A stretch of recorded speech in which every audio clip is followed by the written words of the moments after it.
우리 창세기 1장 26절부터 28절 읽으셨는데 하나님의 형상대로 창조된 인간이라는 제목으로 같이 말씀 나누겠습니다. 우리 지금까지 창세기 1장을 쭉 상고해 왔습니다. 그리고 이제 마침내 오늘 6번째 날에 도달을 했습니다. 여러분, 이 창조의 6일 가운데 이 6번째 날이 가장 중요한 날입니다. 왜 그러냐면 이 천지창조의 과정 속에서 그 절정에 이르렀을 때 마침내 하나님의 형상이 나타났기 때문입니다. 여러분, 먼저는 이 6일째 보시면은 땅 위에 생물들을 창조를 하셨죠. 육축과, 이제 육축이라고 하는 것은 집에서 기르는 가축 종류 같은 것을 말하는 것입니다. 그 다음에 기는 것, 이것은 기어다니는 동물 같은 거, 이제 파충류 같은 것을 의미하는 것이죠. 그 다음에 땅의 짐승, 이거는 야생 짐승이나 들짐승 같은 것들을 말해요. 그러니까 이렇게 6일째 이렇게 땅 위에 있는 생물을 하나님께서 먼저 종류대로 먼저 다 창조를 하신 것이죠. 그리고 이렇게 창조를 하실 때 분명히 뱀도 창조를 하셨을 거예요. 그렇죠? 그러니까 뱀도, 제가 누누이 말씀을 드리지만 뱀도 이렇게 하나님 앞에 선하게 창조가 되었던 때가 분명히 있었던 것이고, 하나님 보시기에 좋았던 때가 있었는데, 이제 창세기 3장 1절을 딱 가보면 그 뱀이 하나님의 선한 창조의 그 피조물로서 존재를 하는 것이 아니고 사단의 도구로 이 여자를 꼬시는, 여자를 미혹하는 도구로 사용되고 있다는 것을 우리가 볼 수 있는 것이죠. 그러니까 우리가 이렇게 성령으로 시작했다가 믿음으로 시작을 했다가 우리의 결말이 사단의 도구가 되고 하나님의 뜻을 방해하고 교회를 핍박하는 그러한 사단의 도구로서 우리의 일생이 마치면 그건 너무나 그것처럼 불행한 일이 없을 거라고 분명히 생각을 하고 있습니다. 끝까지 믿음으로 시작했고 여러분들이 성령으로 시작했으니 마지막에도 이제 믿음의 결실을 맺고 성령의 열매가 풍성한 그 하나님 앞에 귀한 열매들을 가지고 그렇게 하나님 앞에 들어가시는 모두가 되시기를 주의 이름으로 축원하겠습니다. 자, 이렇게 땅의 생물들을 종류대로 딱 창조를 하시고 나서 그리고 마침내 이제 사람을 창조하신 거예요. 사람을 창조하셨죠. 그러니까 제 6일째는 이제 땅에 있는 짐승, 땅에 있는 생물과 사람을 창조하셨어요. 자, 그런데 여러분 마가복음을 보시면은 예수님께서 이제 이 땅에 딱 오셔서 사생애를 30년 하시고 이제 3년 동안 공생애를 하셨잖아요. 그 공생애를 시작하는 시점에 성령께서 예수님을 광야로 모셔가지고 거기서 마귀에게 시험을 받으셨잖아요. 근데 그렇게 시험을 받으시는 장면을 어떻게 묘사를 하고 있냐면 이렇게 묘사를 하고 있어요.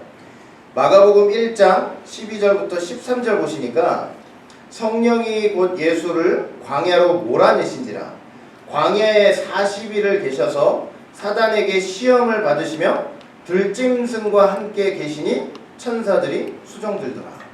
제가 이거 읽을 때마다 좀 희한한 이 대목이 하나 있어요. 성령이 예수님을 광야로 내모셨죠. 거기서 마귀에게 이제 40일 동안 시험을 받으시는데 독특한 대목이 하나 나오잖아요. 들짐승이 함께 계셨다 이런 표현이 나와요. 이제 뭐 기본적으로 이것은 어떤 것이냐면은 뭐 인적이라고는 없는 아주 철저한 고독 속에서 예수님께서 그 고독에 찬 역경을 이겨나가시는 모습으로 우리가 이제 설명을 할 수 있을 거예요. 근데 영적으로 보면은 여기 지금 사실 이 광야에 누구와 누구만 있는 거예요. 땅에 그 들짐승과 예수님만 딱 계시는 거잖아요. 그러니까 어떻게 보면은 이게 뭐가 연상이 되냐면 창조의 6일째가 연상이 되는 거예요. 땅의 짐승과 하나님의 형상의 사람이 이렇게 창조된 그 모습이 연상이 돼요. 그러니까 우리가 이것을 통해서 무엇을 알 수 있냐면은 이 땅의 들짐승이지만 영적으로 보면 이 짐승이라고 하는 것은 여러분 성경에서 영적으로 보시면 뭐냐면 깨닫지 못하고 불신하고 믿지 못하는 사람들의 별명이 바로 짐승이에요. 시편 49편 12절이나 시편 49편 20절 말씀 보시면 뭐라고 되어 있냐면 사람은 존귀한데 깨닫지 못하고 알지 못하면 뭐 같다고 말씀을 했냐면 멸망하는 짐승과 같다 이렇게 말씀을 하고 있단 말이에요. 그래서 이 정말 멸망하는 짐승만 가득한 이런 세상 속에 지금 예수님이 이 땅에 오셨는데 그 예수님은 하나님의 참 형상으로 이 땅에 오신 거 아니에요? 그러니까 그렇게 딱 놓고 보니까 이 짐승이 가득한 세상에서 하나님의 형상인 예수님이 딱 오셨어요. 그러니까 창조 6일이 딱 연상이 돼요. 그러니까 그 6일 그 연상을 통해서 우리가 뭘 알 수 있냐면 이제 구속사도 이제는 예수님이 오심으로 그 절정에 이루면서 하나님의 참 형상의 출현으로 말미암아 이제 생육하고 번성하는 축복. 예수님을 통해서 수많은 하나님의 백성들이 나오고 그 다음에 7일째 하나님이 안식하셨듯이 이제 곧 하나님이 완전히 안식하는 시대가 올 것이구나 라는 것을 우리가 연상을 할 수 있는 거예요. 그러니까 우리가 예수님이 이 땅에 오셔서 참 형상으로 오셔서 이 짐승 같은 세상 속에 오셔서 우리를 깨우치시고 그래가지고 하나님 백성 만들고 이제 곧 하나님께서 완전한 안식의 시대가 올 것을 지금 미리 보여주고 있는 것이 바로 이 마가복음 1장 12절 13절 말씀이라고 우리가 생각을 해볼 수 있는 거예요. 그러니까 여러분들은 이런 세상 속에서 정말 예수님을 통해서 말씀을 믿고 깨달아가지고 이 짐승 같은 삶이 아니고 정말로 하나님께서 인정하시고 기뻐하시는 참 사람다운 그런 삶을 통해서 그 예수님의 백성으로서 이제 하나님이 우리를 안식으로 인도하실 거 아니에요. 그 안식 세계를 바라보면서 승리하시는 믿음의 삶을 그렇게 살아가시기를 바라겠습니다. 자, 6일째 이렇게 하나님이 이제 짐승과 사람을 창조하셨는데 이제 사람 창조가 핵심이죠. 이 사람 창조의 특징을 오늘 세 가지로 좀 살펴볼 거예요. 하나님이 사람을 창조하시는데 독특한 특징이 있는데 그 세 가지 특징을 한번 살펴볼 거예요. 자, 첫 번째는 뭐냐면 사람 창조의 특징 첫 번째는 뭐냐면 우리가 만들자예요. 우리가 만들자. 자, 창세기 1장 26절 보시니까 하나님이 가라사대 우리의 형상을 따라 우리의 모양대로 우리가 사람을 만들고 다스리게 하자 이렇게 말씀을 하셨어요. 자, 여러분들 이 지금 말씀이 좀 독특한 것 같아요? 독특하지 않은 것 같아요? 딱 들으시기에 좀 독특한 표현이에요. 왜냐면 지금까지 하나님이 천지창조를 어떻게 해오셨는가를 보면 이게 독특하다는 걸 알 수 있어요. 자, 지금까지는 어떻게 하셨느냐? 빛이 있으라. 그 다음에 궁창이 있어 물과 물로 나눠라. 천하의 물이 한 곳으로 모이고 묻이 드러나라. 땅은 풀과 채소와 과목을 내라. 하늘의 궁창에 광명이 있어 징조와 사시와 일자와 연한이 이루라. 물은 생물을 내고 하늘의 궁창에는 새가 나르라. 땅은 생물을 내라. 여러분 여태까지 지금 하나님께서 천지 창조를 해 나가시는 과정 속에서 어떻게 하셨어요? 천지 창조를 하실 때 그러니까 일방적인 명령으로 하셨죠. 있어라, 나와라, 내라 이렇게 명령을 하셨단 말이에요. 자, 그런데 이 창조의 절정인 사람을 창조하시는 그런 과정 속에서 딱 보니까 사람이 있어라, 뭐 나해라, 마라 이렇게 한 것이 아니고 뭐라고 표현이 되냐면 우리가 사람을 만들자 이제 이런 표현으로 기록이 되어 있는 거예요. 우리가 사람을 만들자. 그러니까 이것은 결론적으로 뭐냐면 우리가 사람을 만들자 할 때 이건 어떤 의미냐면 삼위일체 하나님께서 사람을 만드시는 데 있어서 논의와 협력이 있었다는 것을 가시적으로 우리가 눈으로 볼 수 있게 이렇게 표현을 해준 거예요. 자, 이런 표현 자체가 뭐냐면 사람 창조가 아주 특별하다는 것을 지금 나타내 보여주고 있다는 것이죠.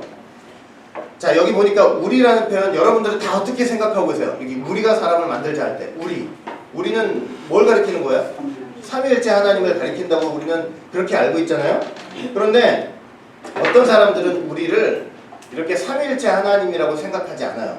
삼위일체 하나님이라고 생각하지 않고 이걸 어떻게 표현을 하냐면 아니 모세가 이 창세기를 쓸 때도 뭐 삼위일체에 대한 개념이 있었겠느냐 이러면서 그걸 의심을 하면서 이 우리라는 표현을 어떻게 설명을 하는 사람들이 많냐면 이거는 여러 다른 신들을 가리키는 거다 이렇게 설명을 하고 있어요. 그러니까 단일 신이 아니고 여러 명의 신들을 가리키는 거다라고 설명하면서 성경에 다신론 사상이 있다고 주장하는 사람들이 있어요.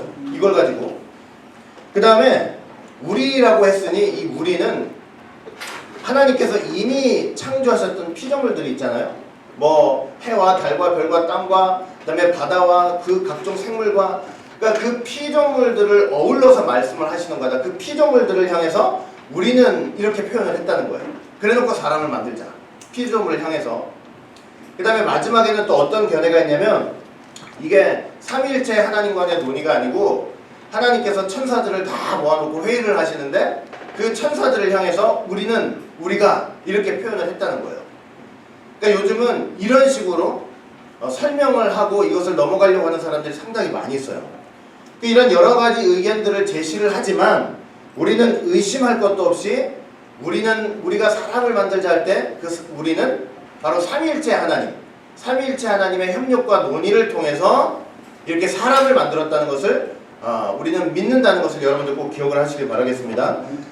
여러분 예수님을 이 땅에 보내실 때도 참 하나님의 형상인 예수님을 보내실 때도 창세 전에 벌써 성부 하나님과 성자 하나님 간에도 뭐가 있었어요? 논의가 있었어요. 그 논의를 바로 여러분들 배웠죠? 구속 언약이라고 그래요. 그러니까 성부 하나님과 성자 하나님 간에 창세 전에 벌써 아들 예수야 너 분명히 인류가 타락을 할 텐데 네가 여자의 후손으로 사람의 몸을 입고 이 땅에 내려가거라. 그리고 그렇게 사람의 몸을 입고 너 십자가에서 인류의 대속의 죄를 지고 십자가를 지어라 라고 하는 그런 논의가 성부와 성자 간의 논의가 이미 창세 전부터 있었고 그런 논의와 그런 구속 언약 속에서 예수님이 이 땅에 오셨던 거예요. 그 예수님이 이 땅에서 어떤 말씀을 하시든 어떤 행동을 하시든 그래서 무슨 말씀을 하셨냐면 나는 아버지가 보여주신 대로 아버지가 알려주신 대로 아버지가 말씀하신 대로 그대로 말하고 행동한다 이렇게 말씀을 하고 계셨던 거예요. 자, 사람을 창조하실 때도 그래서 이렇게 삼위일체 하나님 간의 논의와 협력이 있었다는 거. 하나님이 사람을 창조하시는데 그만큼 다른 피조물과는 달리 아주 특별한 관심과 특별한 목적을 가지고 그렇게 창조를 하셨다는 것을 이렇게 강조를 하고 있는 거예요. 우리가 만들자라는 그런 표현이. 그 목적과 그 뜻이 뭐냐면 하나님이 왜 사람을 만드시면서 이렇게 특별한 목적을 가지고 이렇게 하고 있다는 걸 보여주셨냐면 어떤 목적이에요? 이 땅에 뭐예요? 그 피조 세계에 하나님이 뭘 하시겠다는 거예요? 사람을 통해서 하나님의 형상을 세우시겠다는 거예요. 그 피조 세계에 하나님의 형상을 세우셔가지고 온 피조물을 다스리게 하시고 그리고 그들로 하여금 세상에 번성케 하셔가지고 결국 온 세상을 어떻게 하시려는 뜻이냐면 하나님의 나라로 세우려고 하셨던 그런 뜻이었어요. 그래서 이렇게 특별하게 우리가 만들자 하시면서 이 귀중성, 특별성을 강조를 하고 있었던 거예요. 자, 그 다음에 두 번째 사람 창조의 특징이 뭐냐면 자, 사람은 자, 오늘 이제 설교의 제목이기도 한데 사람은 어떻게 창조하셨냐면 하나님의 형상대로 하나님의 모양대로 창조를 하셨어요. 자, 사람은 어떻게 창조하셨다고요? 하나님의 형상대로 하나님의 모양대로. 창세기 1장 26절 보면 우리의 형상을 따라 우리의 모양대로 우리가 사람을 만들고 또 창세기 1장 27절 봐도 자기 형상 곧 하나님의 형상대로 사람을 창조하셨다. 자, 사람을 하나님의 모양과 하나님의 형상대로 창조를 하셨대요. 여러분 다른 어떤 피조물을 창조하시면서도 이렇게 하나님의 형상과 하나님의 모양대로 창조하셨다는 표현은 어디든 나오지 않죠. 오직 사람을 창조하실 때만 하나님의 형상과 하나님의 모양대로 창조하셨다는 그런 표현이 나와요. 그러니까 저와 여러분들은 다 어떤 사람들이냐면 하나님의 형상과 모양대로 그렇게 창조함을 받은 사람들이에요. 자, 그러면 이 형상은 뭐고 모양은 뭐냐? 뭐 결정적인 차이가 있는 것은 아닌데 자, 하나님의 형상대로 창조됐다는 것은 이 뜻이에요. 형상이라는 것은 어떤 뜻이냐면 어떤 실체가 있는데 그 실체의 모방이나 표상을 가리켜요. 그러니까 하나님께서 하나님이 하나님의 형상대로 창조하셨다고 했을 때는 어떤 의미냐면 이 하나님이 창조하신 온 우주 만물 속에서 참 실체이신 하나님의 표방, 그 하나님의 그 다음에 표상, 그 다음에 그 하나님의 대표자로서 사람을 창조하셨다는 그런 의미예요. 하나님의 형상으로 창조하셨다는 것은.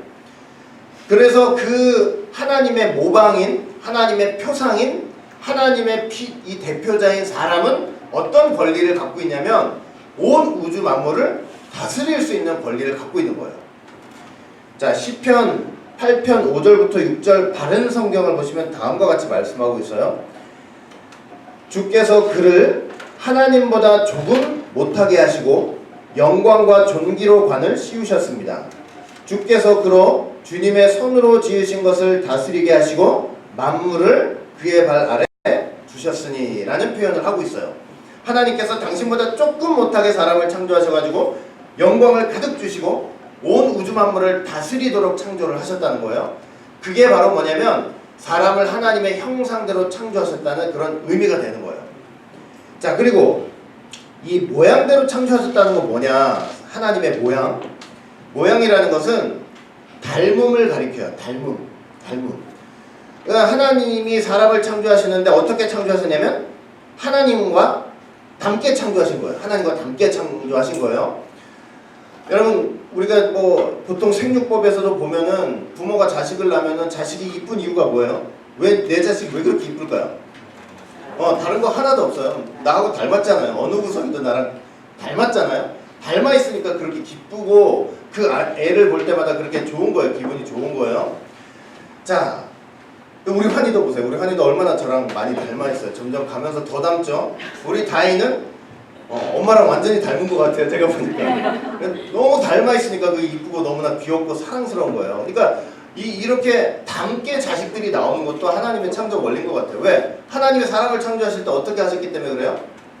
하나님과 닮게 창조를 하신 거예요. 그러니 하나님의 기쁨이 바로 그 하나님과 닮은 사람에게 있는 거예요. 그런데 한번 생각해 보세요. 하나님과 사람은 사실은 근본적으로 본질적으로는 닮을 수 없는 존재잖아요. 하늘과 땅 차이죠. 그런데 하늘과 땅 차이보다 더 커요. 왜냐면 하나님은 하늘도 창조하시고 땅도 창조하신 분이니까. 자, 그런데 그렇게 어마어마한 차이가 있는데도 불구하고 사람은요 분명히 하나님과 닮은 구석이 있어요. 자, 어떤 닮은 구석이 있는지 아세요? 첫째는 뭐냐면 하나님은 영이시잖아요. 사람도 뭐냐면 영성이 있어요. 사람한테도 뭐가 있냐면 영성이 있어요. 그러니까 하나님의 형상대로 하나님의 모양대로 창조된 사람한테는요 뭐가 있냐면은 영성이 있어요. 영적이에요. 이 사람이 영적인 거예요. 그래서 하나님의 형상대로 모양대로 창조된 인간은 이 땅에서요 절대로 이 땅에 돌아다니면서 밥 먹고 생존하기 위해서만 그렇게 하나님이 그렇게 창조하시고 그걸 존재하도록 만들어 놓으신 게 분명히 아니에요. 네? 아시겠죠? 하나님을 닮았다고 할 때는요 이 땅에서 먹고 살고 생존을 위해서 살도록 그렇게 만드신 게 아니란 뜻이에요. 영성이 있다. 영적이라는 것은 뭐냐면 하늘을 향해서 고개를 좀 쳐들고 그리고 하늘에 계신 그 하나님을 찾고 하나님을 경배하고 하나님과 교통하는 존재로 창조를 하셨다는 그런 의미가 되는 거예요. 그래서 사람은요 진짜 사람은 정말 하나님의 형상대로 창조된 그 사람은 사실은 하나님과 교통함으로써만 하나님과 경배하고 하나님을 찾음으로써만 참된 행복을 거기서 찾을 수가 있어요. 사실은. 이런 영성을 잃어버리니까 우리가 짐승처럼 그냥 생존을 위해서만 사는 거예요. 그런 영성을 잊어버리니까. 예수님을 통해서 우리가 그런 영성을 다시 회복을 해야 돼요.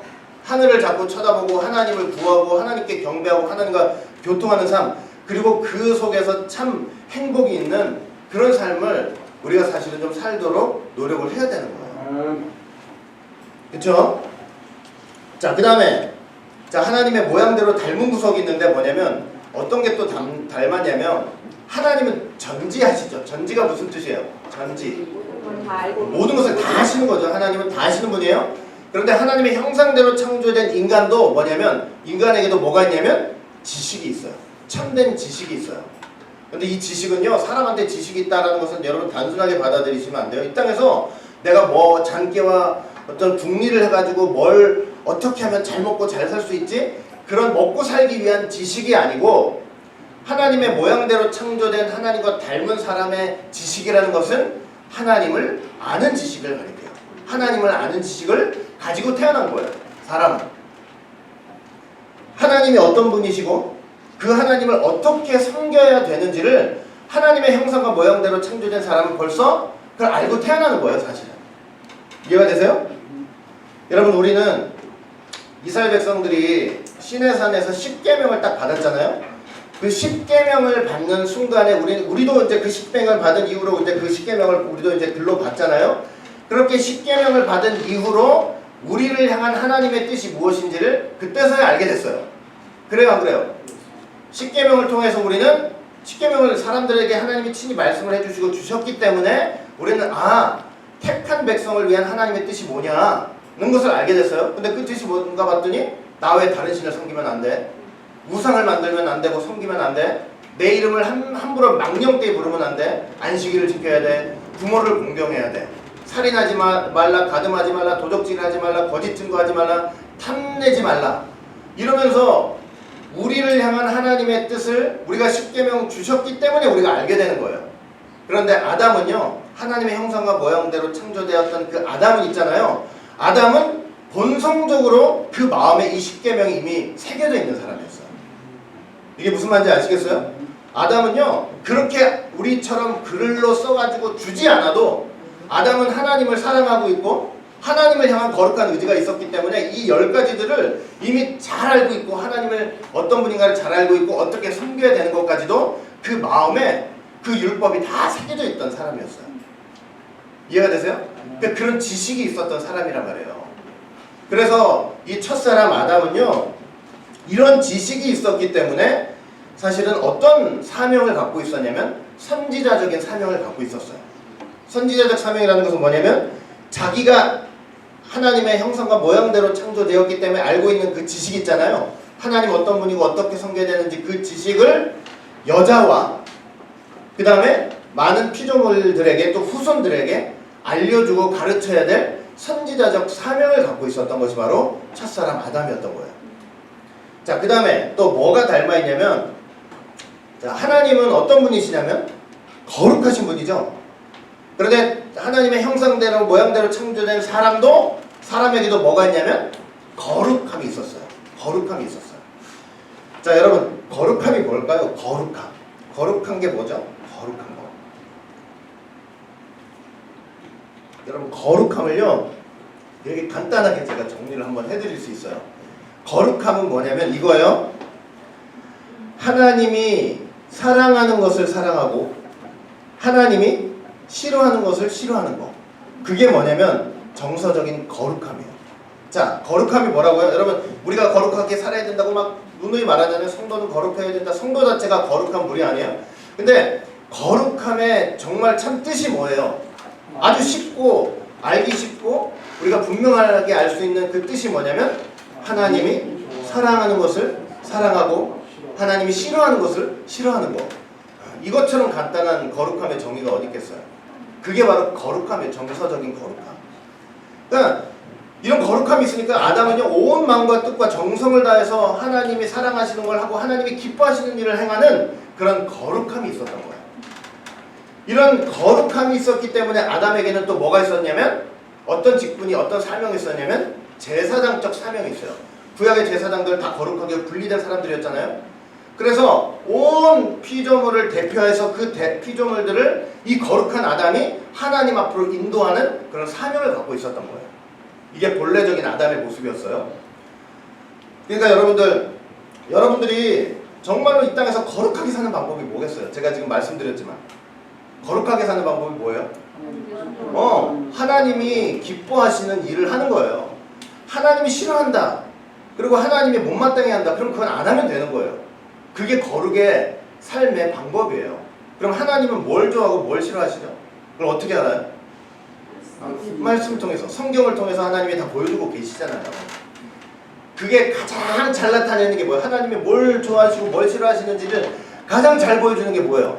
십계명이에요. 십계명. 10말씀들이에요. 10말씀. 아담한테 본성적으로 있었지만 우리는 타락했기 때문에 그걸 알 수가 없죠. 보여주셔야만 알게 되는 그 십계명 10가지 말씀들, 10말씀들. 그게 우리 삶에 보면 믿는 사람들 삶에 열매가 돼야 되고 지침이 돼야 되는 거예요.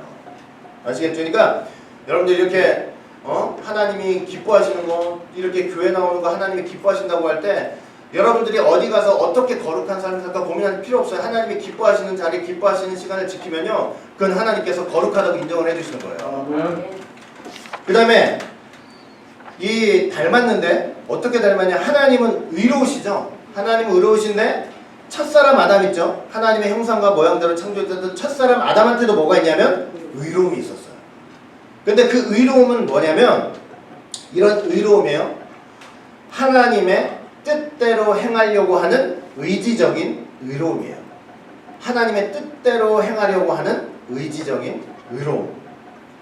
하나님, 이 아담은요, 아담한테는 하나님의 뜻을 거스르지 않고 하나님의 뜻대로 행할 수 있는 그런 의지적인 의로움도 갖고 있었던 거예요. 본성적으로 갖고 있었어요. 그러니까 이런 의로움이 있었기 때문에 아담한테는 또 어떤 사명도 있어요? 왕적인 사명도 있는 거예요. 왕적인 사명. 뭐냐면 이 만물을 통치하는 권리를 갖고 있잖아요. 하나님의 형상이기 때문에. 그러니까 온 우주 만물을 하나님의 뜻대로 통치하는 그런 왕적인 사명을 이 아담이 분명히 갖고 있었던 거예요. 그러니까 자기 마음대로 자기 고집대로 뭐 권력을 중심으로 이게 아니고 하나님의 뜻대로만 피조물을 다스리고 통치할 수 있는 통치를 하는 그런 왕적인 사명도 갖고 있었던 거예요. 야, 그러니까 첫사람 아담은요, 이게 진짜 이런 하나님의 닮음을 통해서 이 온 피조 세계 속에서 선지자, 제사장, 왕, 이 삼중직을 다 갖고 있었어요, 사실. 이해가 되시죠?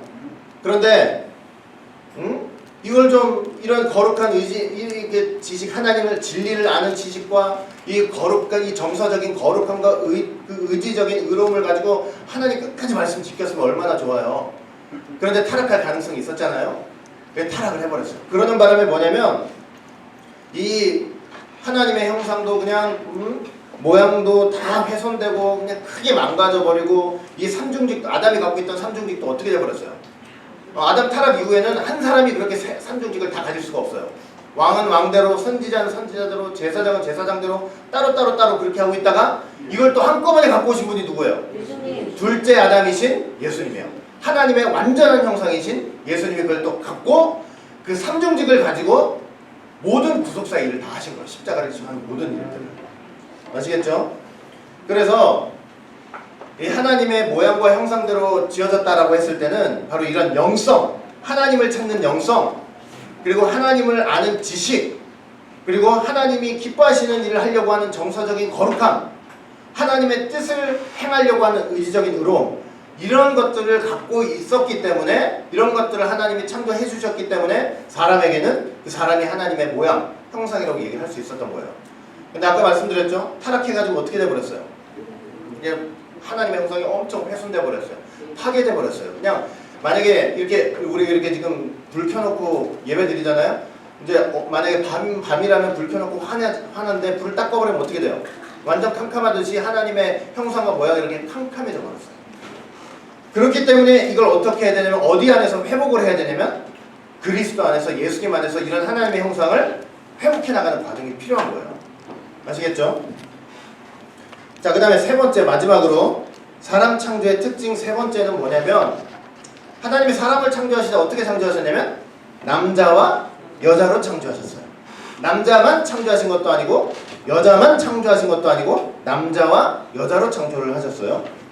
창세기 1장 27절 하나님이 자기 형상 곧 하나님의 형상대로 사람을 창조하시되 남자와 여자를 창조하시고. 자, 그러면 이 남자와 여자는 어떤 관계예요? 네? 하나님이 남자와 여자를 창조하셨는데 이 둘은 어떤 관계예요? 남남이에요, 남남? 너 따로 나 따로? 그게 아니죠. 창세기 2장 24절 말씀 볼 때 정확해요. 결혼이라는 제도를 통해서, 무슨 제도요? 결혼제도. 결혼제도를 통해서 한 몸을 이루게 하신 부부의 관계예요. 그러니까 하나님께서 처음에 사람을 창조하셨는데 뭘 창조하신 거냐면은 이제 결론적으로 놓고 보면 두 사람이지만 그 둘을 결혼을 통해서 한 몸을 이루게 하셔가지고 한 몸 된 부부를 창조를 하신 거예요. 이게 사람 창조의 큰 특징이라니까요. 그러니까 둘의 이 결합을 통해서 이게 하나님의 그 사람 창조가 완성이 되는 거예요. 이 둘의 결합을 통해서. 아담 혼자만으로 볼 때, 아담 혼자만 있으면 하나님 보시기에 완전하지가 않아요. 이 둘의 결합을 통해서 완전하게 만들어 놓으신 거예요. 그러니까 여러분, 부부가 얼마나 귀해요, 귀해. 이 부부라는 관계를 통해서 하나님이 이렇게 남자 여자를 창조하시고 나서 바로 복을 주셨는데 무슨 복을 주셨냐면 생육하고 번성하고 땅에 충만하라 했잖아요. 그런데 여러분, 이런 부부, 이 결혼을 통해서 두 사람을 한 몸 이루게 하시지 않았다면 생육, 번성, 땅에 충만의 복이 임할 수 있어요, 없어요? 없죠. 둘이 결합을 해가지고 자식을 낳아야만 그런 복이 들어오는 건데. 그렇죠? 그러니까 이 결혼이라는 것은 남자와 여자 사이의 결혼이라는 것은 하나님이 창조 때부터 세워놓은 하나님의 창조 질서고 섭리가 된다는 거 여러분들 꼭 기억하세요. 여러분 노아 홍수 때 있죠? 노아 홍수 때도 이 방주를 짓는데 제가 한번 말씀드린 적이 있는데 이 방주를 짓고 있던 사람들의 기본 단위가 뭐였다 그랬어요? 부부예요, 부부. 노아와 노아의 부인. 노아의 세 아들과 그 세 아들 각각의 부인이에요. 그렇죠? 이게 참 재밌는 게 있어요. 여러분들 한번 생각해 보세요. 하나님이 이렇게 방주 안으로 들어가라고 할 때는 한번 제 드리는 말씀이 성경에 있는지 없는지 집에 가서 한번 찾아보세요. 들어가라고 하실 때는 어떤 순서로 들어가게 하셨냐면 남자를 먼저 들어가게 하시고 그 다음에 여자를 들어가게 하셨어요. 네? 아담이었다. 노아. 그 다음에 노아의 세 아들 먼저 들어가고 노아의 부인과 그 세 아들의 부인들을 남자 먼저 들어가고 여자 먼저 들어가게 했어요. 근데 나올 때는 어떻게 나오게 하셨냐면 부부끼리 나오게 하셨어요. 노아는 노아의 부인과 먼저 나오고 아들 셋은 각각의 부인과 나오게 하셨어요. 그렇죠? 그러니까 이것도 얼마나 귀한 뜻이 있겠어요. 한번 성경에 있는지 한번 찾아보세요. 그러니까 하나님의 뜻을 이루는 건요 결국 부부예요. 신령한 부부예요. 그런데 이 관계는 여러분 단순히 지금 이제 궁극적으로 본질적으로는 어디서 이게 성취가 되는 거냐면 예수님이 신랑이시죠. 그리고 우리가 신부. 그러니까 그런 관계 속에서 본질적으로는 성취가 되는 거예요. 그러나 가정생활도 우리가 진짜 이 하나님의 뜻을 이루어나가는 작은 어떤 이런 이제 모임이라고 생각해 봤을 때 여러분 이 가정이라는 것도 하나님의 뜻을 이루어나가는 귀한 이 조직이라고 생각해 봤을 때 여기도 이 부부가 정말 하나가 돼가지고 하나님의 뜻을 이루는 가장 기본 단위가 돼야 된다는 거. 믿음으로 하나 돼가지고 그런 단위가 돼야 된다는 거 여러분들 꼭 기억하세요. 자, 그러니 여러분 동성애 같은 경우는 분명히 아셔야 돼요. 동성애는 하나님의 창조 질서와 섭리와는 정반대되고 역행이 되는 반성경적인 행위가 되고 사상이 된다는 거 여러분들 꼭 기억하세요. 성경을 반대하는 인본주의 사상이에요. 알겠죠? 그거는 우리가 무너뜨려서는 안 될 기본적인 진리라는 걸 여러분들 꼭 기억하시기 바라겠습니다. 그리고 말라기서 2장을 보시면요 이런 표현이 있어요. 하나님이 영이 유명하시대요. 영이 많으신데 한 남자에게 한 여자만을 주셨대요. 자, 이게 결혼의 법칙이에요. 한 남자한테 어떻게 주셨다고요? 영이 많지만 한 여자만을 주셨대요. 왜? 경건한 자손을 얻기 위해서라고 말씀을 하고 있어요. 그러니까 여러분 절대로 이런 원리를 통해서 왜 말라기 때 이런 얘기가 나왔냐면 말라기 때 사람들이 하나님 앞에 나와가지고 남자들이 나와가지고 하나님 앞에 제물을 드리고 막 하나님을 찾는 거예요. 그런데 좀 전에 무슨 일이 있었느냐? 말라기 보시면 나와요. 좀 전에 무슨 일이 있었느냐? 이 남자의 부인이 와가지고 저 남자가 다른 여자하고 바람을 피고 나를 버리고 도망갔다고 여기서 한탄을 한 그 단에서 남자가 와가지고 거기다가 하나님께 제물 드린다고 딱 제물 드리고 간 거예요. 하나님이 그것을 보시면서 그 아주 가증한 제사를 보시면서 이렇게 혼을 내시면서 저주를 하시면서 방금 영이 유효하셔도 한 남자한테 한 여자만 주셨다 이렇게 말씀을 하신 거예요. 그러니까 뭐냐면 이 부부 관계가 된 이상은 어떻게 돼야 되냐면 절대로 내 남자, 내 여자를 놔두고 다른 남자, 다른 여자를 탐해서는 절대로 안 되는 거예요. 그거는 아주 기본 중에 기본이에요. 기본. 구약에서 율법 시대 보시면요. 어떤 남자가 다른 여자하고 통간을 하잖아요. 그럼 어떻게 버렸어요? 그냥 둘 다 끄집어내가지고 돌로 쳐 죽여버렸어요. 그러니까 그만큼 큰 죄라는 거, 가정을 무너뜨리는 가장 큰 죄, 간음죄 같은 거, 그 큰 죄라는 것을 말씀을 하고 있는 거예요. 아시겠죠? 그러니까 여러분들 지금 내가 내 옆에 있는 내 부인과 내 아내가 진짜로 하나님께서 주신 나의 돕는 배필이라는 생각을 하시고 믿음으로 하나가 돼요. 믿음으로 하나 돼서 하나님의 뜻을 이루어나가는 귀한 부부의 관계들이 되시기를 주의 이름으로 축원하겠습니다. 창세기 1장을 보시면 이렇게 돼 있죠. 남자와 여자를 창조하시고 이렇게 마치 어떻게 창조하신 것처럼 들려요. 그냥 보세요. 자, 하나님이 사람을 창조하시되 남자 여자를 창조하시고 그냥 둘이 한꺼번에 같이 창조하신 것처럼 보이잖아요. 근데 창세기 2장을 보시면 사실은 좀 내용이 달라요. 창세기 2장 보시면은 창세기 1장에는 둘이 하나님의 형상대로 사람을 창조하시되 남자와 여자를 창조하시고 같이 창조하신 것처럼 보이지만 실질적으로 창세기 2장을 가보면 사실은 동시에 창조하신 게 아니죠. 누구를 먼저 창조하셨어요? 남자를 먼저 창조하시고 나중에 여자를 창조하셨단 말이에요. 자, 그러면 이때 왜 이런 순서로 이렇게 돼 있을까 한번 생각해 보자고. 이제 요것만 하고 마치겠습니다. 자, 한번 잘 생각해 보세요. 동시에 하나님의 형상대로 창조하셨는데 남자와 여자를 창조하셨다. 동시에 창세기 2장에는 실질적으로는 남자를 먼저 창조하시고 여자를 나중에. 이 창세기 2장에 먼저 창조하시고 나중에 창조하셨다는 것은 이 둘 간의 어떤 관계를 보여주는 거냐면, 제가 공부 많이 했죠? 언약 전수 관계라고 그랬어요. 언약 전수 관계. 남자가 하나님의 말씀을 먼저 받았죠? 그래가지고 누구한테 전해줘야 돼요? 여자한테 전해줘야 되죠? 그러니까 먼저 받은 아담도 하나님의 형상이죠? 근데 나중에 받은 여자도 뭐예요? 그 말씀을 통해서 이 나중에 창조된 여자도 뭘로 인정받는 거예요? 하나님의 형상으로 인정받는 거예요. 이해가 되세요?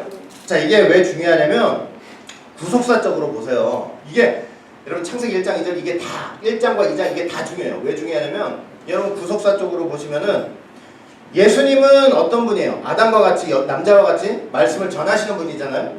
그리고 우리는 뭐예요? 여자와 같이 그 말씀을 예수님으로부터 말씀을 받는 사람들이 돼야 되잖아요. 그렇죠? 근데 예수님만이 이 땅에 뭘로 오셨어요? 참 하나님의 형상으로 오셨단 말이에요. 그렇죠? 그런데 그 참 하나님의 형상으로 오신 그 예수님께서 우리에게 말씀을 주셨을 때 그 말씀을 받은 우리도 하나님이 어떻게 인정해 주신다는 거예요? 하나님의 형상으로 인정해 주신다는 걸 보여주는 거예요. 자, 히브리서 2장 11절 보시면 거룩하게 하시는 자와 거룩하게 함을 입은 자들이 다 하나에서 난지라. 그러므로 형제라 부르시기를 부끄러워하지 않으셨다, 이렇게 말씀을 하고 있어요. 예수님은 거룩하게 하시는 자예요. 우리는 거룩함을 받은 자예요.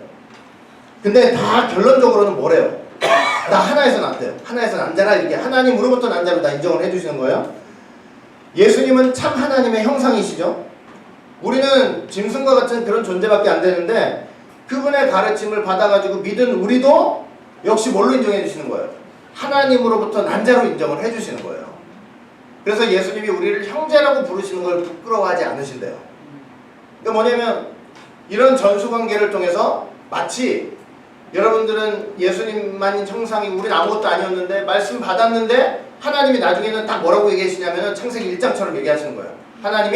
하나님 사람을 하나님의 형상대로 창조하시되 남자와 여자를 창조하시고 처음부터 하나님의 형상으로 이렇게 창조하신 것처럼 그렇게 말씀을 해주시고 인정을 해주시는 거예요. 얼마나 사실은 귀합니까? 하나님께서 사람을 이렇게 귀하게 창조하셨고, 그리고 이 예수님을 통해서 그 하나님의 형상을 회복하시는 그 과정 속에서도 이렇게 우리를 귀한 자리로 초대해 주시고 인도해 주신다는 걸 여러분들 꼭 기억을 하시기 바라겠습니다. 우리가 하나님 멀리하면 짐승과 다름이 없어요. 그것만큼은 여러분 꼭 기억하세요.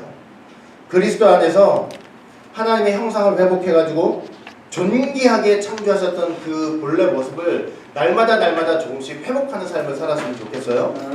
하나님이 창조하신 사람답게, 하나님이 처음 창조하셨던 그 사람답게 저와 여러분들이 살아가시기를 주의 이름으로 축원하겠습니다. 우리 다 같이 기도합니다.